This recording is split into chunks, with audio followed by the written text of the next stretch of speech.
سیدنا ابراہیم علیہ السلام جد الانبیاء ہے، ایک عرصہ گزر چکا ہے، ایک عمر گزر چکی ہے، کوئی بھی انسان ایسا نہیں ہوگا کہ اس کی شادی ہو جائے اور شادی کے بعد اس کی یہ تمنا اور خواہش نہ ہو کہ اللہ رب العالمین مجھے اولاد عطا فرمائے۔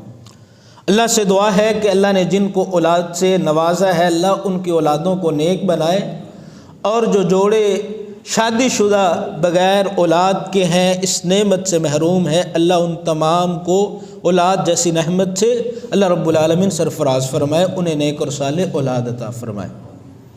اب دیکھیے ایک عمر کا حصہ گزر چکا ہے، لیکن اللہ رب العالمین سے مایوس اور نا امید نہیں ہے۔ اللہ رب العالمین سے دعا کرتے ہیں ربی ھب لی من الصالحین، اے اللہ مجھے نیک بیٹا دے دے۔ تو یہ ہمیں بھی دعائیں کرنی چاہیے، خاص طور پہ ان جوڑوں کو جن کو اللہ رب العالمین نے اولاد سے نہیں نوازا۔ یہ انبیاء علیہم السلام کی دعا ہے، سیدنا ابراہیم علیہ السلام کی بیٹے کے لیے یہ دعا ہے کہ ربی ھب لی من الصالحین، اے اللہ مجھے نیک بیٹا عطا فرما دے۔ جب یہ دعا کی اللہ فرماتے ہیں فبشرناہ بغلام حلیم، ہم نے حلم والے بیٹے کی بشارت دے دی۔